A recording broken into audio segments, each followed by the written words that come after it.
Meu nome é Vera Lúcia Messias Fialho Capellini, mas eu acabo sendo mais conhecida como professora Verinha. Eu sou pedagoga, fiz mestrado e doutorado na UFSCar em Educação Especial. E eu entrei aqui na Unesp em 2001, dando aula de prática de ensino aos sábados no curso de psicologia. Porque esta época não existia o professor substituto, era chamado de conferencista, e eu substituía a professora Ana Maria Daibem, a quem eu tenho muita gratidão, aprendi muito com ela. E no caso, eu comecei então de 2001 a 2005 como professora conferencista, porque eu nem tinha doutorado ainda, e mais mestre já podia atuar. E quando eu terminei o doutorado em 2004, eu prestei, acreditem, 6 vezes para entrar na Unesp. 4 aqui em Bauru e 2 fora. Das 6 eu não passei em uma, passei em 5. E em primeiro lugar, quando eu entrei em 2006, que foi, parece que estava escrito que era para ser, né? Eu entrei na vaga da professora Ana Maria Daibem. Então, quando eu a substituía, era porque era licença-prêmio. Mas somente mais tarde, em 2006, quando ela aposentou, a vaga de prática de ensino, estágio, e aí, atrelado à minha formação, educação especial na perspectiva inclusiva, ficaram nessas disciplinas atribuídas para mim. A graduação a senhora fez aqui? Não, a graduação eu fiz na Unimep, em Piracicaba. Eu tive a oportunidade de fazer curso noturno, pago, e eu trabalhava o dia todo, filha mais velha, para poder pagar meu curso. Mas quando eu me casei, eu vim para Bauru. E eu disse para o meu marido que eu escolhia Bauru para ser a cidade. Não que eu nasci, mas que eu ia morrer. Então, assim, eu tenho essa convicção que hoje, ao escolher Bauru, Bauru se tornou, a partir do meu casamento, a minha cidade. E, portanto, como a Unesp é a universidade pública, que está aqui um patrimônio da humanidade, quando eu terminei o doutorado, eu tinha essa convicção, um dia eu vou trabalhar na Unesp. E ao longo do doutorado, eu fiz uma disciplina aqui com o professor Roberto Nardi, e foi muito importante para mais ainda eu ter certeza que eu queria trabalhar aqui. De 2006, que a senhora se efetivou, até os dias de hoje, conta pra gente o avanço desse campus. Nossa, foram muitos, para ter ideia. Quando criou o curso de pedagogia, a gente ainda não tinha o departamento. Então, nós atuamos, hoje, a gente estava no departamento de educação, que é onde é hoje o departamento de química. Mas o nosso departamento, nosso curso, precisava de laboratório para a prática de ensino, de laboratório para a questão da educação especial, para colocar equipamentos, para a formação de professores, que é fundamental, e a gente não tinha espaço. Tomamos uma decisão que, quando criou o curso de pedagogia no noturno, que dava o direito de ter os laboratórios, de fazer laboratório e departamento juntos, porque era um curso novo. E para poder agilizar, a gente fez o espelho da biologia, que o da biologia teve todo o problema do amianto, do formol, foi interditado, e aí construiu-se o departamento de biologia, né? E acomodou e criou os laboratórios para os professores. A educação, por sua vez, ao optar em fazer espelho, ganhamos o primeiro espaço acessível. Então, como ele é um de frente com o outro, a gente colocou um elevador para garantir acessibilidade para cadeirante nesse prédio. Então, e esta é uma das mudanças marcantes que eu vejo, que foi esse espaço, que daí com ele veio um auditório, que hoje, com toda a deteriorização do Guilhermão, e que vai ser arrumado, né? Ele está aí em vias de ter uma licitação para conseguir dar uma melhorada nele, mas é lá que a gente faz as nossas formaturas, que a gente recebe os estudantes. Mas quando são eventos menores, o Departamento de Educação, com o seu auditório, tem conseguido atender todos os cursos, da FC, da FAAC, da FEB e até da comunidade, porque ele ficou um auditório grande, novo, moderno, e então ele, juntamente com o da matemática, tem conseguido atender de maneira satisfatória os nossos cursos, porque também a sala 1, que é pequenininha, e o anfiteatro Adriana Chaves, ele está precisando passar por reforma, né? E também vai acontecer agora com a gestão atual, que se preocupou com investimento em infraestrutura. A senhora chegou a chefe de departamento? Não, então eu fui coordenadora do curso de pedagogia, vice-coordenadora, primeiro vice-coordenadora, depois coordenadora. Também estive como vice-coordenadora da pós-graduação. Não cheguei à chefia de departamento, porque quando a gente estava na gestão em 2017, para tomar a decisão de se teria uma nova chapa ou não, eu pretendia me candidatar para a chefia de departamento, mas bem nessa época veio o convite para compor a vice-direção com o professor Jair.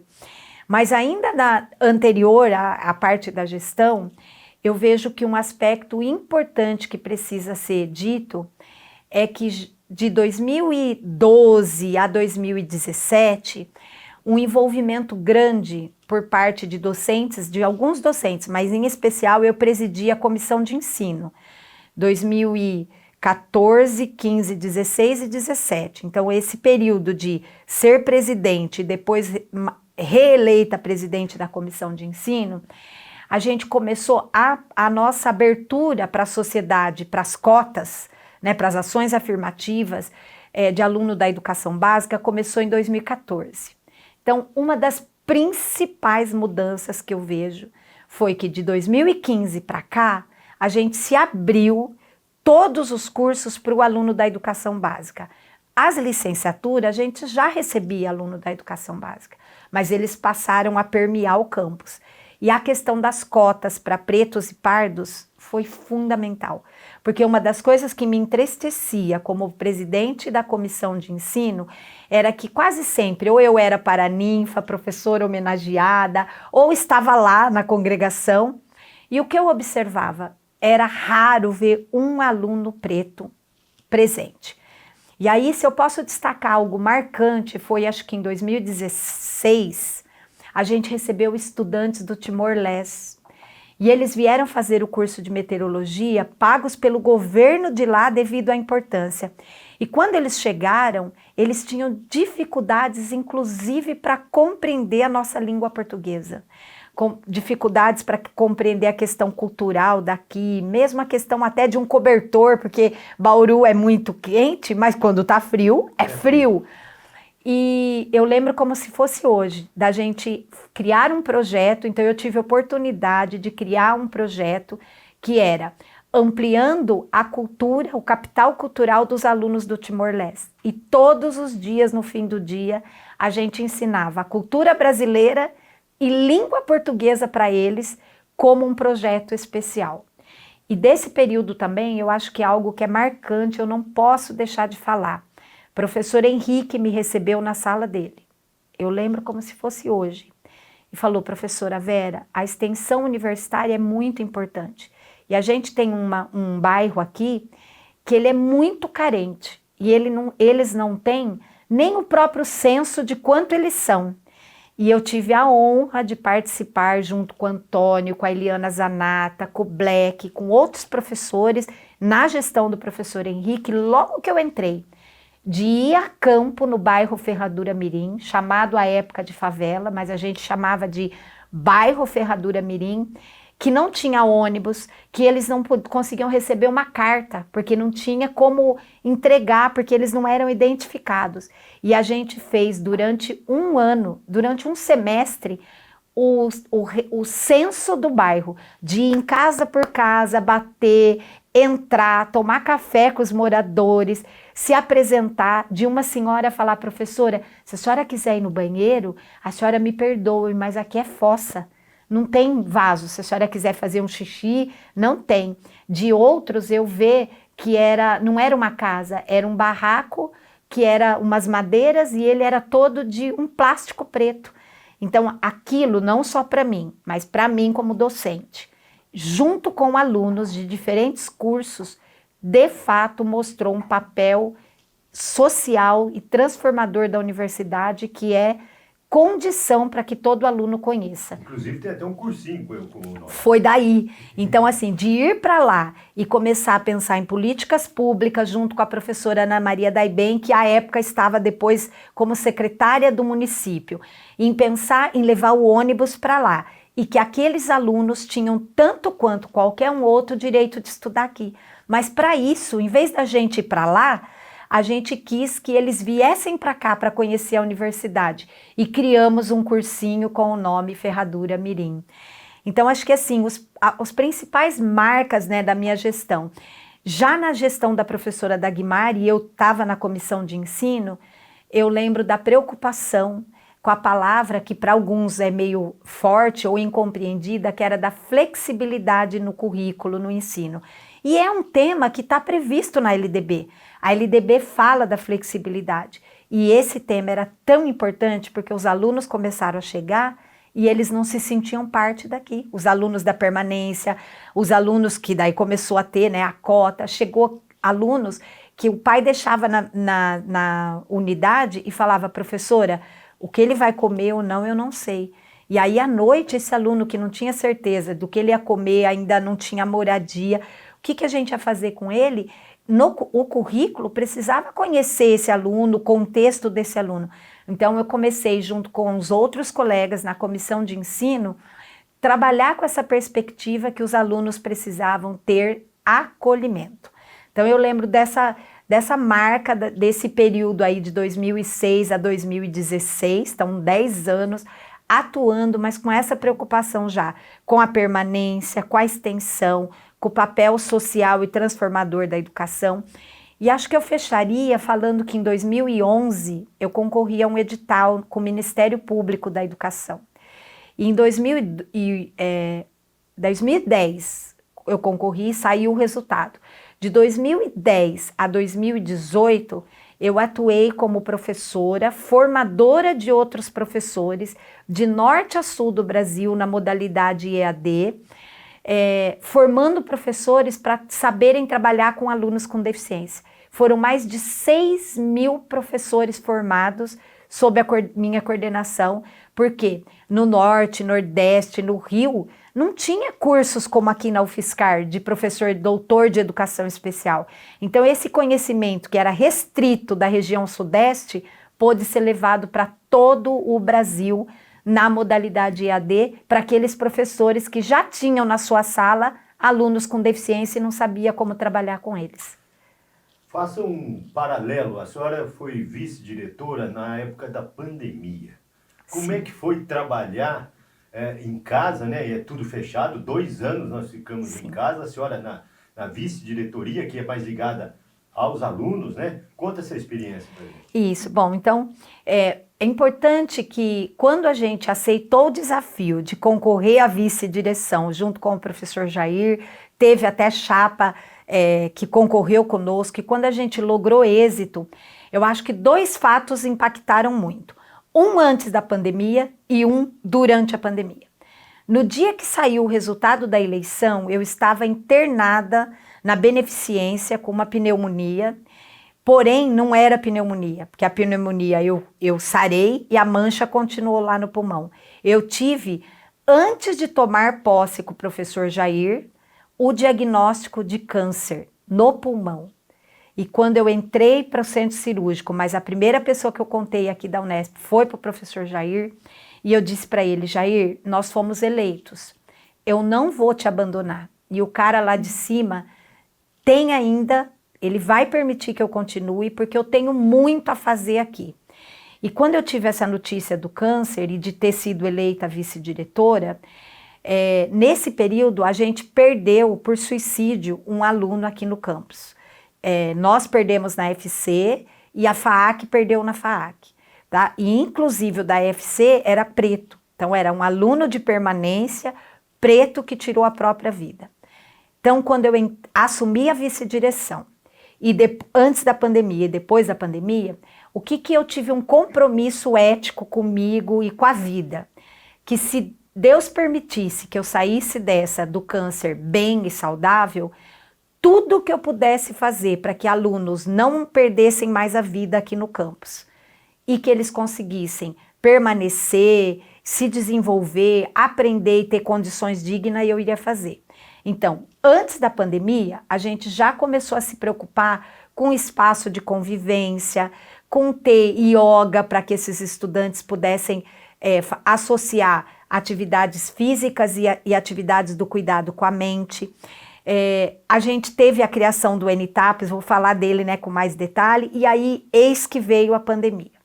Então, antes da pandemia, essa gana de viver e de retribuir a vida, fazendo com que os alunos permanecessem, tivesse a permanência. Inclusive, um fato importante, no período da vice, nunca, nenhum aluno no campus de Bauru, nunca, tá? Do período de vice, antes e depois e até agora, que fazia jus a ter o auxílio da permanência estudantil, ficou sem auxílio. Nenhum. Todo ano a gente lutava e aumentava. Bom, com a pandemia, o que foi mais impactante para mim? A professora Alessandra Lopes, junto com a equipe da reitoria, convidou para fazer o teleacolhimento, que é uma forma de acolher os estudantes ao longo da pandemia, que muitos estavam sofrendo, e por conta de já ter a iniciativa no presencial, essa seria uma no virtual. E para acolher não precisa ser psicólogo, basta ter uma escuta afetuosa, empática, e a gente passou a fazer isso. Então, como vice-diretora, em plena pandemia, a gente discutia as questões de segurança, né, do trabalho, do estudante, a preocupação com salvar vidas. Eu perdi na vice-direção uma professora na Unesp, que era do meu grupo de pesquisa, que foi a professora Ivete, e minha amiga. Então, a gente sofreu muito, mas de suicídio a gente não perdeu, aqui no campus. Mas o que a gente percebeu? Que muitos estudantes não tinham internet, tinham dificuldade de se conectar. Não tinha nem computador. Não tinha computador. Então, eu não medi esforços de pegar computador do meu laboratório, de a reitoria falar assim, mas para emprestar um computador para o aluno fazer em casa é preocupante, porque e se ele não devolver? Eu disse assim, se tiver que fazer rifa, comprar, a gente vai repor, mas nenhum aluno vai ficar sem. A gente chegou a mandar o computador na casa do aluno, fizemos uma campanha de celular, para que hora computador, hora celular, porque o celular ele conseguia conexão. Então, esta fase da pandemia mostrou, primeiro, mais importante que qualquer coisa é a vida das pessoas, a relação que a gente estabelece, muito maior do que papel, do que picar cartão, cumprir horário. Eu acho que isso tudo faz parte do serviço público, de qualquer natureza, seja público ou privado. Mas como a gente se relaciona com o outro na pandemia foi o que mais ficou forte para mim. E como a vida e a dúvida é importante para a ciência. Porque a gente não tinha certeza de nada. A gente falava que ia voltar, depois não voltava. Achava que era 1 mês, 2, achava que era uma coisinha boba e foi ficando. Então, a dúvida como pesquisadora foi uma das coisas que eu mais aprendi. Que se você tiver certeza de tudo, não precisa mais fazer pesquisa. Então, a dúvida ficou muito claro que nós não temos certeza de nada. Essa dúvida precisa ser aquilo que nos move a descobrir, a ficar inquieto com o que a gente tem, mesmo hoje, porque a gente não tem certeza de nada, se vai ter outra pandemia, se a gente vai estar aqui amanhã.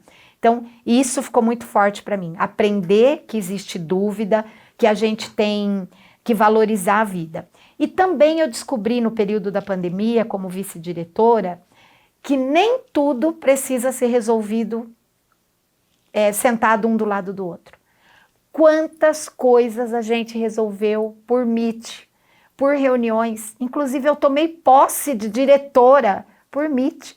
Então, eu descobri... Até formatura. Até formatura. Então, eu descobri que é muito bom ter o olho no olho, mas que o ser humano tem uma capacidade de se adaptar incrível, porque a gente se adaptou do mesmo jeito que as pessoas, alunos e docentes e servidores, resistiram muito para aceitar o trabalho remoto, para aceitar a aula remota, e cansava. Tinha dia que no fim do dia a gente estava esgotado. Mas a gente se adaptou tanto que quando foi para voltar, todo mundo teve dificuldade e teve que se adaptar de novo a voltar.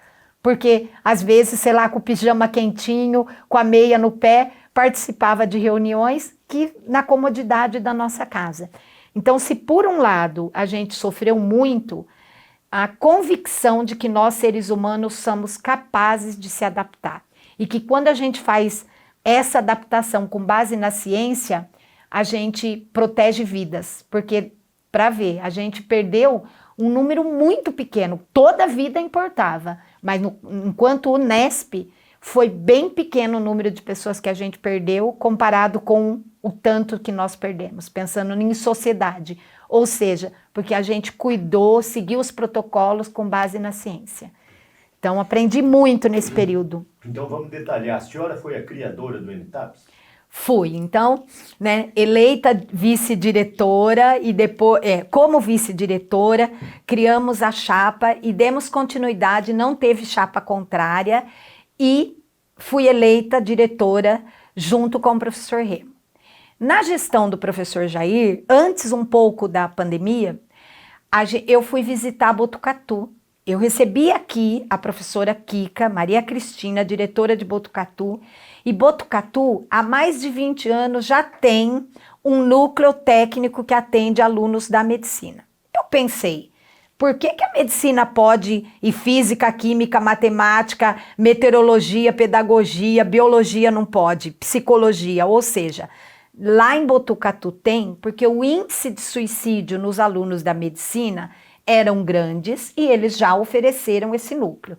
Na Unesp, como a gente teve, antes da pandemia, 2 perdas aqui, eu tive o privilégio de, com o apoio da Fernanda, diretora à época, e do professor Juarez, diretor à época, na transição de 17 para 18, quanto vice, desculpa, o Alfredo era vice e a Fernanda era vice e eu vice. Visitei o de Botucatu e como nós tínhamos perdido os alunos aqui e eu tive o câncer, eu fiquei pensando, bom, não dá mais para salvar o que já morreu, mas todos os demais, enquanto tem vida, tem jeito. A gente vai criar um núcleo técnico aqui. Chamei alguns professores da psicologia, fiz a proposta e a resposta foi não. Enquanto não tem estrutura, professora Vera, nós não vamos criar. Primeiro cria a estrutura para depois criar o NTAPS. Mas eu tive uma professora, que eu quero dizer publicamente, muita gratidão. A professora Alessandra Lopes topou a ideia porque eu queria alguém da psicologia, porque eu não sou psicóloga. E a gente queria que eles tivessem, os estudantes da psicologia, o privilégio de fazer um estágio supervisionado, com orientação, para fazer esse acolhimento para os estudantes, presencial aqui no campus de Bauru.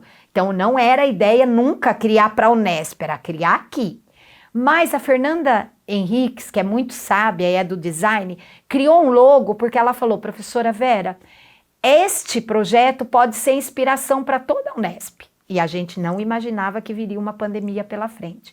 Então atuamos em 2018 e 2019, a professora Alessandra fez a formação dos estudantes, criamos a perspectiva do acolhimento e da promoção de prevenção. Yoga, violão, atividades que promoviam saúde. Eis que veio a pandemia em 2020, começamos a atender remotamente. Por conta de conseguir atender remoto, do teleacolhimento que eu contei que eu participei, oferecemos para a reitoria que o NTAPS podia atender toda a Unesp. Em 21, em plena pandemia ainda, oferecemos atendimento para todos os estudantes que nos procuraram por ter criado o NTAPS, até de outros campos. E depois, em 22, quando retornou, continuou. Então, o NTAPS começa atendendo online para todos os campos, hoje ele continua atendendo online todos os campos, mas ele também faz ações presenciais, porque hoje a gente já tem estagiários em algumas das unidades que estão conectados aqui conosco, onde é a sede aqui em Bauru. Então, o NTAPS, ele nasce, então, a sigla, né? NTAPS, é Núcleo Técnico de Atenção Psicossocial, cujo principal objetivo são 3. Primeiro, um espaço de formação para os estudantes da psicologia e de todas as outras áreas multidisciplinar que queiram trabalhar com acolhimento e prevenção e promoção de saúde. Então, os nossos alunos da graduação podem fazer estágio e da pós-graduação pode fazer pesquisa e extensão universitária. A gente tem alunos da nutrição, da educação física, da arte, da comunicação, do jornalismo, da psicologia, da pedagogia, de diferentes unidades atuando no time do NTAPS. Bom, e aí também, olha que lindo, o NTAPS, então primeiro, né, ele é um espaço de formação, então ele é ensino para os alunos de graduação e pós-graduação. Ele é um espaço de oferta de serviço de psicoterapia breve. Por quê? Que é uma extensão. Que é uma extensão, porque não é só para o campus de Bauru, e porque ele, nesse espaço desse serviço para os nossos estudantes, a gente conta com o apoio da psicologia de Bauru, da psicologia de Assis e 6 psicólogos contratados pela FAMESP. Então ele começou sem estrutura, mas primeiro a gente teve a ideia, plantou a semente. Por conta disso, a reitoria valorizou e deu a estrutura, que é condições, como por exemplo, 6 psicólogos da FAMESP que faz a supervisão dos alunos da psicologia, porque aluno não pode fazer estágio no 5º ano sem ter um supervisor. Então, a gente tem esses aí. Porém, então, que é a segunda, o espaço. E terceiro, ele é um espaço que oferece prevenção e promoção de vida, como? Por diferentes atividades. Vou dar um exemplo. O aluno fica muito nervoso, ansioso, deprimido quando ele tem que fazer o TCC. Quando ele tem dificuldade na escrita, a gente oferece curso de letramento científico, oficina de escrita acadêmica, como preencher o Lattes. Agora a gente está com parceria com o Núcleo, com o Serviço Social de Franca, a gente tem discutido como o aluno preencher tudo certinho da permanência, para ele não perder o auxílio da permanência, porque é dinheiro público, então ele tem que fazer certo. Ou seja, essas 3 frentes, né, que é ensino, pesquisa, extensão no NTAPS, de forma que você contribui com o aluno daqui e com a comunidade, porque a gente produz material didático sobre saúde mental, porque a pandemia ela foi um divisor de águas. Depois dela, às vezes a pessoa já estava quase que pronto para dizer, não estou bem, preciso de ajuda, mas não tinha coragem. Com a pandemia, parece que isso aflorou. Então, hoje, o índice de servidor, aluno da sociedade que tem problema de depressão, de ansiedade, é muito grande. Então, o NTAPS vem contribuindo, fazendo esses atendimentos. Em todo setembro, porque tem o Setembro Amarelo, que começou pequenininho, o CVV veio me procurar quando eu era vice. Se a gente topava fazer uma parceria de oferecer palestras, o Guilhermão é grande para toda a comunidade. A gente começou lá atrás em 17 e até hoje, todos os anos, desde 2017, em setembro, que é o mês específico, a gente faz o Setembro Amarelo.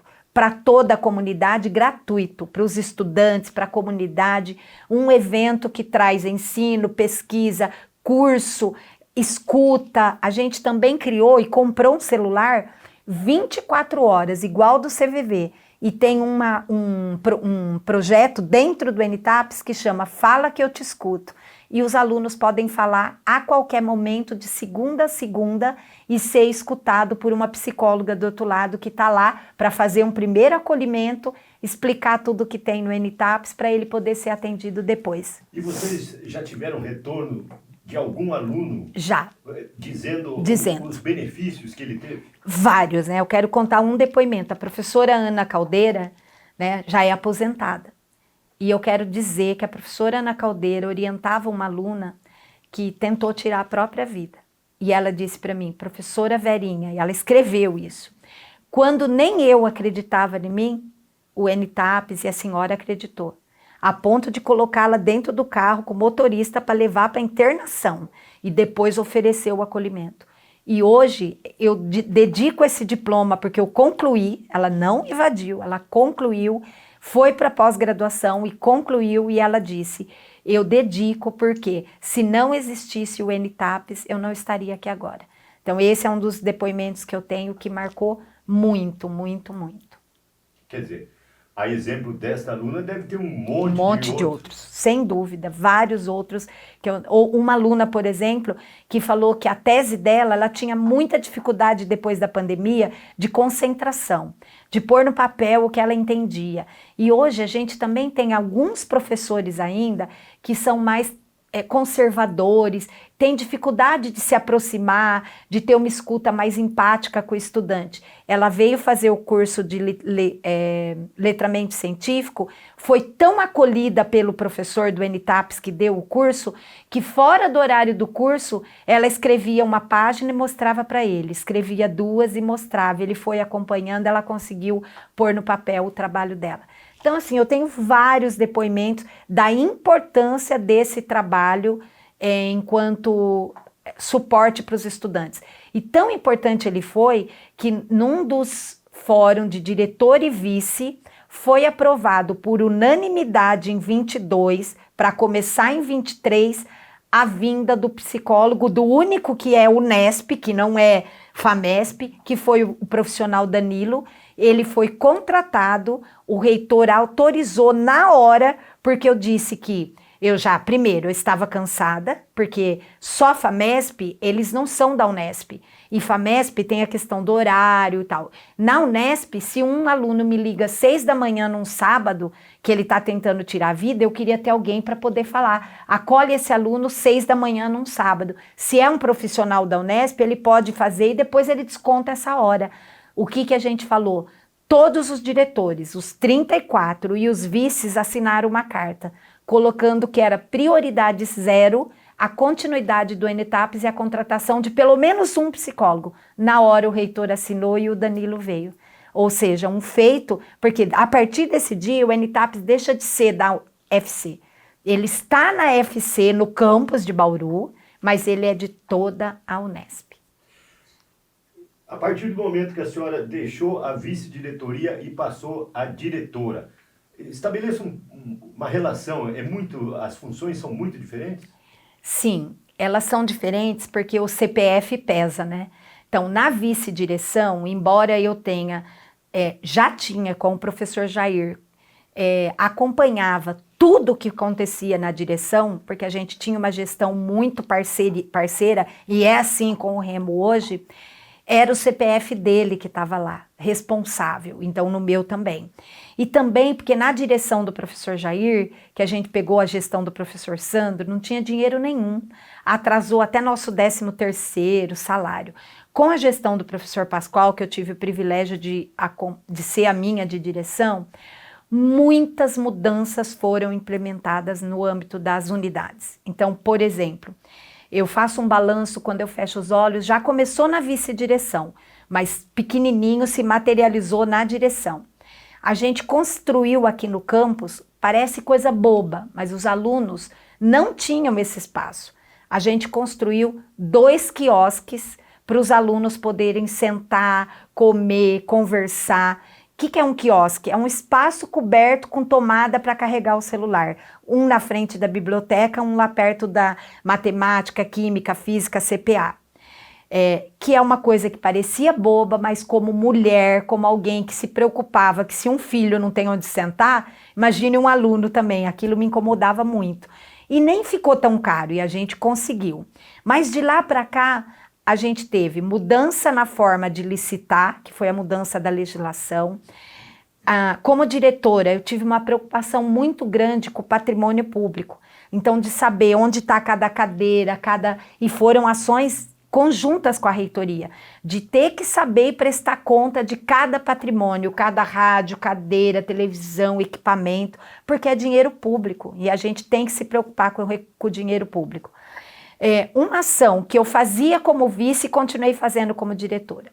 Nesse campus, nunca, desde quando ele foi encampado há 55 anos atrás como Unesp, os pais não eram convidados para vir tomar um café da manhã na matrícula dos seus filhos, porque havia um mito que quando passou na universidade quer sair da saia do pai. Não é verdade. Todo pai e mãe, toda família, qualquer idade do filho, seja ele idoso, a gente quer saber como o filho está. e eu tive a feliz ideia também de instituir aqui no campus o café da manhã com os pais quando os alunos ingressam. E no primeiro ano a FAAC topou e a engenharia, depois foi uma ação só da FC. E eu recebo depoimentos de pais até hoje. Eu era vice, continuei fazendo como diretora, e essa ação, os pais, os próprios alunos, já teve aluno que veio no café da manhã, já se formou, e eles falam que lembra daquele dia.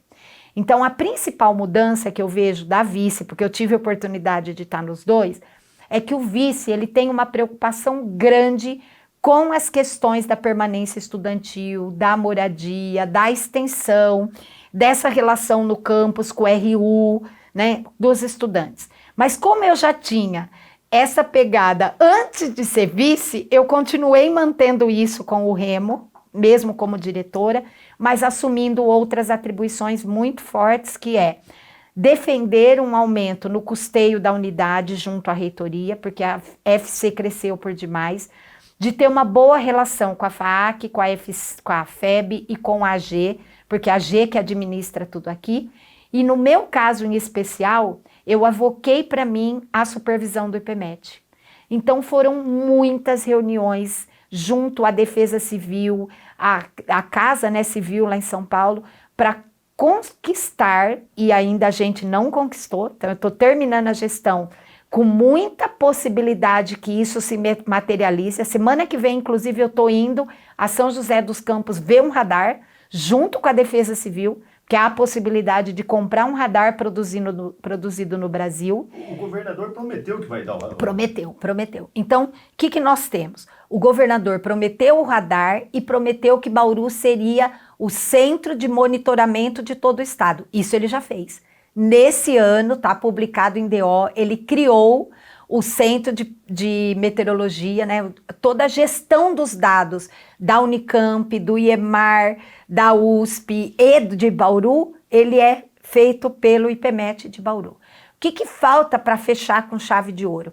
A aquisição do radar, porque os nossos radares já vão fazer, já tem mais de 40 anos, então... E uma preocupação grande como diretora. Pós-pandemia, quando a gente voltou, assim como alunos sofreram, as relações entre os trabalhadores e a própria lei mudou muito. Então hoje a gente tem a questão do assédio, que para alguns é mimimi, mas não é. Se antigamente eu podia brincar de chamar o outro de lerdinho, de burro, hoje eu não posso mais, é crime. E como diretora é o meu CPF que está lá. E se eu for conivente com isso, eu estou prevaricando. Então, esta responsabilidade com o recurso público, como ele é usado, com o servidor público que recebe um salário todo mês e que não pode cometer crime, nem crime de assédio, nem de machismo, nem de capacitismo.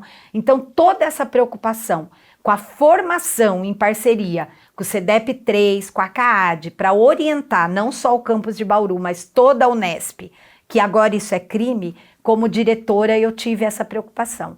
Não só estando como diretora, mas porque eu presido a CEPAI, que é a Comissão de Acessibilidade e Inclusão na Unesp, e como diretora de lidar, por exemplo, mas eu vou abrir um processo administrativo, um processo para averiguar e administrativo se a comissão considerar sim, porque é dinheiro público. É a sociedade que paga o nosso salário. A Faculdade de Ciências, das 4 unidades, contando com a AG, é a que mais projeto de extensão tem. O que a senhora tem a dizer?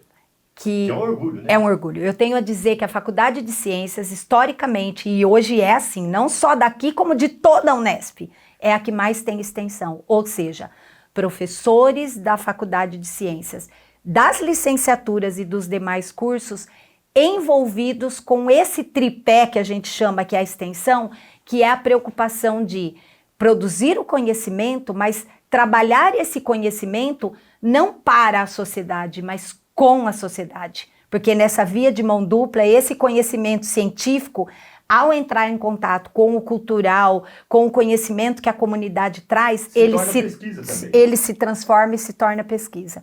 Então, a FC, eu tenho o maior orgulho disso. Na gestão, a gente conseguiu obras que estavam paradas, assim, que são de uma importância que a gente é incalculável. Quer ver? Eu vou dar um exemplo. Nós temos curso de Química, que produz resíduo, e não tinha um lugar para pôr resíduo. Eu recebia o Ministério Público aqui que me dizia, professora Vera, a senhora vai ser multada. Precisa ter um lugar para armazenar com cuidado tudo isso que está aí, porque se vocês são universidade, produz conhecimento, sabe que não pode largar o resíduo em qualquer lugar, como que não tem lugar para o resíduo? Dia 26 de maio é o dia final da licitação para construir o resíduo. Então, na gestão a gente conseguiu o resíduo para o campus, que vai ser bom para todo o campus, mas para a química ele era condição. A gente não tinha, e a Unesp está pagando precatório, um responsável técnico, né? A gente tinha um servidor que não era responsável técnico, que fazia isso equivocadamente, que no fim acabou entrando na justiça e com razão ele ganhou, porque era desvio de função, porque a gente não tinha um responsável técnico que cuida dessas questões da química. Igual eu tenho que ter um responsável técnico da área da eletricidade, da enfermagem, na psicologia, eu tinha que ter na química. Hoje a gente tem concursado pela Unesp um responsável químico pagando CRP. A gente não tinha espaço algum, preocupação mesmo, né? Lá na praça de esporte, coberto, a quadra era descoberta, toda quebrada, a gente tinha muita dificuldade. A praça de esporte passou por reformas jamais vistas, inclusive quando criou a educação física, que é do outro lado da pista, ficou perdido no caminho as salas de aula do curso de educação física. Todas agora inauguradas, as salas de aula da educação física, com equipamento, com cadeiras já lá, pronto, com ar-condicionado, a gente conseguiu de obras, né? Então, toda a praça de esporte, a reforma da diretoria de serviço, que é do DTI, as salas de aula da educação física, o espaço, né, de resíduo que a gente não tinha, conjunto com as demais unidades, a reforma da biblioteca que está saindo agora, vai sair ainda a reforma do Guilhermão, do anfiteatro da Adriana Chaves e da Sala 1, já está com um projeto, o espaço de convivência para os estudantes. Então, diferentes obras, mas eu acho que a mais importante que eu destacaria é que o prédio da direção da Faculdade de Ciências e da FAAC, onde você pode receber deputado, vereador, um aluno, a sociedade com deficiência, não era acessível. Para vocês terem ideia, a gente já recebeu aqui uma deputada cadeirante que quis ir ao banheiro e ter que ser humilhada de carregar no colo para ir para outro lugar, porque não era um banheiro acessível. E a gente, quando eu entrei de diretora, foi a primeira obra, eu votei na congregação. Esta de gestão pode não conseguir fazer nada, mas antes de terminar, a gente vai tornar o prédio acessível. Hoje o prédio da administração, da FAAC, da FC tem piso tátil, informação em braille para quando chega uma pessoa com deficiência, banheiro acessível, a nossa congregação acessível e todo o banheiro para os servidores acessível, e foi conseguido nessa gestão. Então, de obras, eu destaco essa, acho que como uma das mais importantes. O que mais te marcou na sua trajetória profissional? Além da vice, da direção? Isso. Eu acho que assim, eu diria que são duas coisas. Uma delas, que mais me marcou, que eu vejo como é importantíssimo, é o senso de comprometimento em ser servidora pública. Talvez assim, ao longo de toda a minha carreira, que já veio da educação básica, que quem pagava o meu salário é a sociedade e agora também, a maturidade de compreender o quanto quanta responsabilidade tem nisso, da sociedade pagar um imposto que vem para a instituição servir, e que pena que muitos não têm esse senso de responsabilidade. O salário que eu recebo, ele não é da Unesp, ele é da sociedade. A Unesp precisa administrar bem, e aí como diretora e o reitor, e quando eu fui professora, e na educação básica, de ter essa responsabilidade, essa honra de zelar pelo recurso público. Eu acho que foi uma das coisas mais importantes que eu aprendi na minha carreira. E uma outra, eu acho que essa não é tão boa, mas eu aprendi, que é que eu cultivo 4Hs, né? Onde eu vou eu falo dos 4Hs, para quem chega, a hora que eu dou posse, mas é uma pena que nem todo servidor público tem eles, e isso me deixa triste. Então, se por um lado eu fico feliz com a minha maturidade de ter aprendido isso, as pessoas talvez ainda não desenvolveram, porque para mim todo servidor público teria que cultivar no seu dia a dia 4Hs, né? Que é a forma que eu quero dizer que é muito importante, que é o honestidade. Quem rouba uma bala e rouba 1 milhão é ladrão do mesmo jeito. Então, a honestidade e a honra de servir e de ser honesto com o serviço público. Humildade. Quantas vezes eu perguntei? Eu não sei tudo, né? Às vezes eu pergunto sobre como faz uma filmagem, como edita, como eu faço um processo, porque tá tudo bem não saber. E ter a humildade de perguntar e ir aprendendo. O H da humanidade. Nós estamos numa escola. A Unesp é uma escola de ensino superior. E como tal, é inconcebível numa escola de ensino superior alguém não falar bom dia, boa tarde, como vai, de ter um sorriso no rosto para as pessoas. E isso é ser, no mínimo, não é nem ser a questão da humanidade, é ter educação. Mas enquanto escola de ensino superior, eu aprendi com Paulo Freire que a gente deveria humanizar o homem, porque o homem não nasce homem, ele nasce animal. Filho de peixe, peixinho é. Filho de homem não nasce homem. Ele só se torna homem humanizado se ele tiver a oportunidade de se humanizar. E a escola precisa fazer isso. Se não fizeram na creche, na educação básica, eu não posso lavar as mãos aqui, eu tenho que continuar fazendo. E quando perguntaram para ele, professor Paulo Freire, explica o que é humanizar o homem. Sabe o que ele respondeu? Gentilizá-lo. Tornar o homem gentil. Ou seja, aqui dentro da Unesp, eu já presenciei várias vezes pessoas não sendo gentil com outras pessoas. Então, se por um lado o que eu mais aprendi é esse senso de compromisso, o que me entristece ainda é que não é a maioria, mas ainda tem pessoas que não honram ser servidor público. E o último tem a ver com NTAPs, com acolhimento, com teleacolhimento, que é o bem-estar, que é simplificado pela palavra humor, né? O H do humor, de bom humor, de produzir uma relação afetuosa, afetiva, porque se não tiver isso no nosso trabalho, a gente está contribuindo para ter câncer, pressão alta, burnout, entre todas as coisas. Tem algum fato curioso que a senhora gostaria de destacar, ou que te marcou, além de toda essa trajetória, essa criação do NTAPs, a moradia estudantil, o COP, que é muito elogiado, né, sim. pelo professor lá de Assis, né? Enfim, o que te marcou? Foi numa reunião de diretores, de vice? Conta um fato curioso aí para quem está nos assistindo. Eu acho que eu contaria esse aqui, a pessoa que lê vai saber que eu estou falando, né? Quando eu virei diretora, eu instituí o memorando. O memorando é um documento que, se a pessoa, porventura, não cumpriu com a obrigação de ser servidor público, eu não ia abrir processo administrativo direto nem averiguação. Eu queria fazer um memorando para ficar registrado que não era de caráter punitivo, que ele era educativo, inclusive. Mas por que eu queria que tivesse o registro?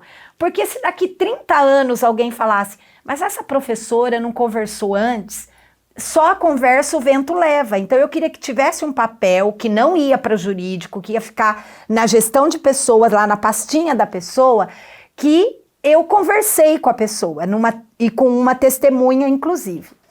Uma das professoras que recebeu o memorando falou para mim que ela discordava do conteúdo que estava lá, mas que se porventura eu me sentia ofendida por ela, ela pedia desculpas. E a nossa ouvidora geral da Unesp, a professora Cláudia, ela disse assim, que às vezes a denúncia que chega na ouvidoria, a pessoa não fez por maldade, mas na relação de dois, você pode não ter feito, mas ele pode ter recebido e aquilo causou dor para ele. E é tão importante você não ter feito de maldade, mas eu tenho que também considerar importante que o outro recebeu aquilo como uma ofensa. E eu tinha recebido como ofensa dessa professora.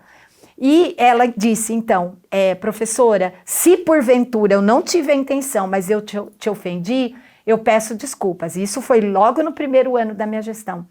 Hoje, eu olho para ela e ela olha para mim e a gente tem uma relação tão afetuosa que eu diria como curiosidade, que se para alguns um memorando não serviu para nada e alguém achou que é autoritário ou que é até assediador em forma de disfarçado, não foi a minha intenção como diretora, foi de dizer, olha, é possível a gente conversar. E se a gente erra, é só pedir desculpas. E ela disse, bom, então eu não tive a intenção de te ofender, mas se te ofendeu, eu peço desculpas. E para mim, acho que foi uma das coisas mais lindas que eu vivi como diretora.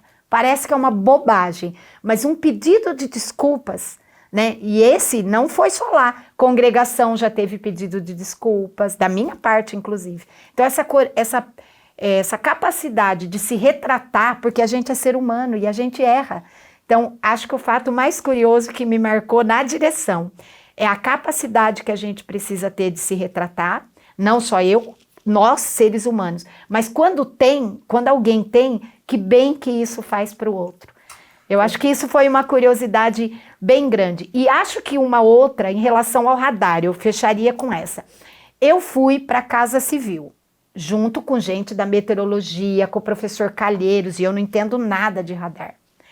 Quando eu terminei a minha fala, o coronel lá, o chefão da Casa Civil, falou assim, imagine se ela entendesse, porque eu fui explicar para ele por que era importante ter o radar aqui, e que se ele parasse, qual era o malefício disso para a sociedade, para Bauru. Principalmente as prefeituras. E né? para todo mundo. E aí eu disse assim, olha, eu não sou da área, mas eu sou pedagoga, mas como professora eu tenho o papel de ensinar, de tentar fazer de tudo para que entenda. O senhor entendeu ou eu preciso desenhar? E eu lembro que foi curioso, porque quem estava comigo olhou assim, né? E eu falei, o senhor entendeu que é importante ou eu preciso desenhar? Daí ele falou, não, a senhora não sendo da área, eu entendi plenamente. Imagine se a senhora fosse. Então isso foi engraçado para mim. Sim, a senhora acredita que a Unesp é uma extensão da nossa casa? Para mim é. Eu não sei se para todos, mas para mim, eu digo que hoje, com 58 anos, eu vou fazer 59, professora, no caso daqui da Unesp, porque eu nunca parei de dar aula, mesmo estando diretora. Podia, mas eu não parei. Eu abri mão de ter tempo até com a minha família para continuar dando aula. E hoje, lá na minha família, inclusive, eles sabem que trabalhar na Unesp faz parte do meu projeto de vida. Então, eu tenho uma família, núcleo familiar, 3 filhos, um neto e um marido. Mas o meu projeto de vida, que faz eu acordar todo dia e dormir e agradecer a Deus pelo meu dia, eles são 2. A minha família e o meu trabalho. E eu disse que, inclusive, aqueles que convivem comigo não me peçam para escolher, porque não cabe escolha entre a minha família e a Unesp. Não cabe. Terminando o seu mandato, quais são os planos? Nossa... Vai para a reitoria? Podia até ser... Eu tô com muita dúvida, porque eu tô com 2 possibilidades. Uma delas é ir para a reitoria, sim, recebi convite para compor a nova pró-reitoria que foi criada, né? E lá a gente vai ter que cuidar muito das questões da acessibilidade e inclusão, inclusive porque a reitora, na sua primeira entrevista, disse que vai abrir cota para trans e pessoas com deficiência. E não adianta só entrar, tem que entrar e nós temos que dar condições de permanecer. Esse foi um. Mas, por outro lado, eu quero compartilhar com todos que esse meu envolvimento com lutar pelos radares do IPMET me faz, porque a gestão termina em setembro, também ter vontade de cuidar daquilo lá. Então, por isso que, se eu ficar responsável por lá, não dá para estar na reitoria, mas eu consigo, inclusive, atender a questão da acessibilidade aqui. Mas, por outro lado, se eu estiver na reitoria, o IPMET precisa de alguém de corpo presente lá dentro, para cuidar dos projetos devido à sua magnitude.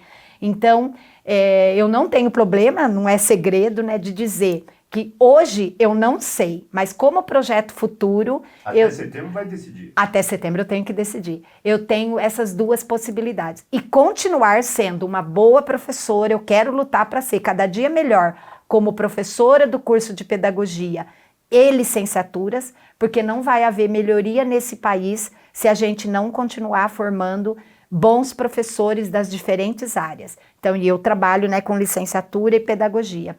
E uma pesquisadora, porque a gente acabou de ganhar o edital junto com o professor Grandini, de multidisciplinar de pesquisa, que precisa, ao longo dos próximos 5 anos, mostrar que a FAPESP valeu a pena ter investido em nós, de produzir acessibilidade, tecnologia assistiva para pessoas com deficiência. O que eu não perguntei que a senhora gostaria de falar? Nossa... Eu acho que você perguntou tudo. Eu acho que assim, ó, o que eu faria se tivesse só eu o poder? Só eu. Eu fecharia departamentos, eu não teria departamentos, porque eu acho que ele burocratiza demais. Pensando mesmo, então, como gestora, o que eu aprendi?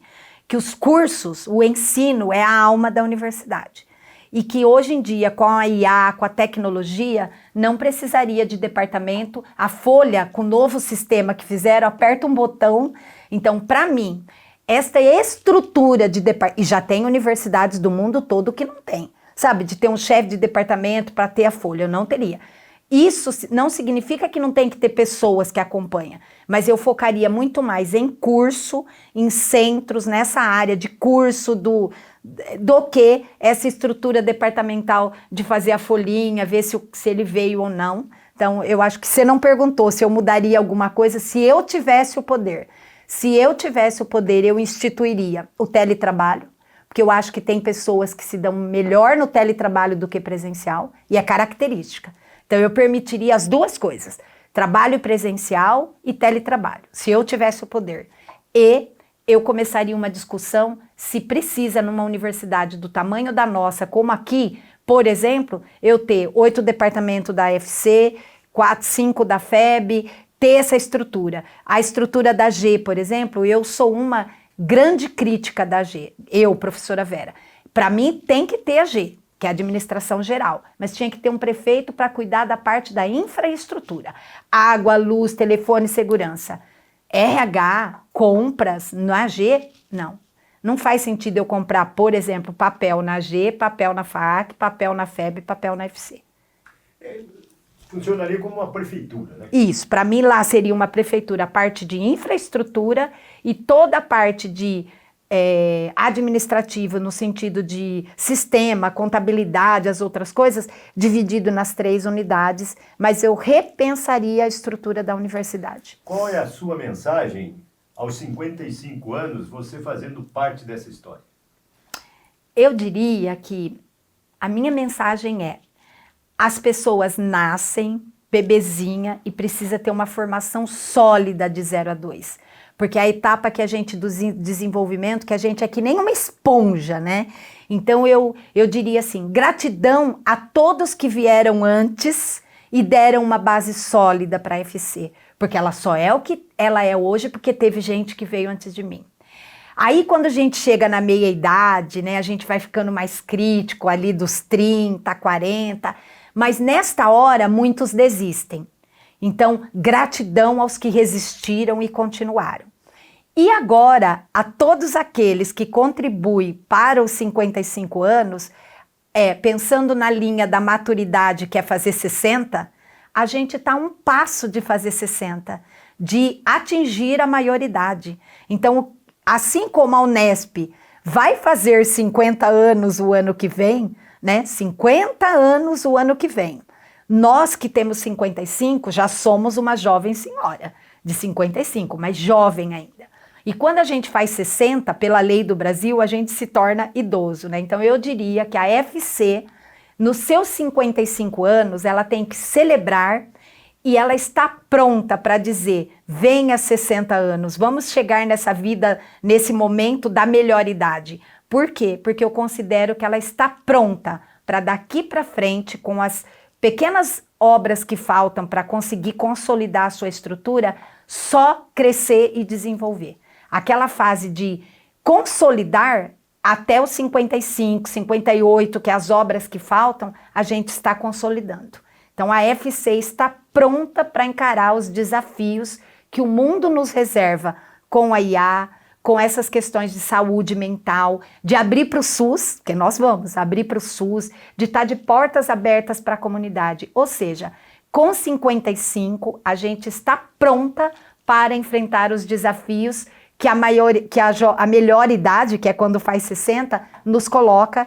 Então, eu diria, teve uma base sólida da sua infância, a sua juventude, a sua flor da idade, né? E agora ela está madura suficiente para enfrentar os desafios daqui para frente. E não para de crescer, né? Não, de forma alguma. E pode continuar crescendo.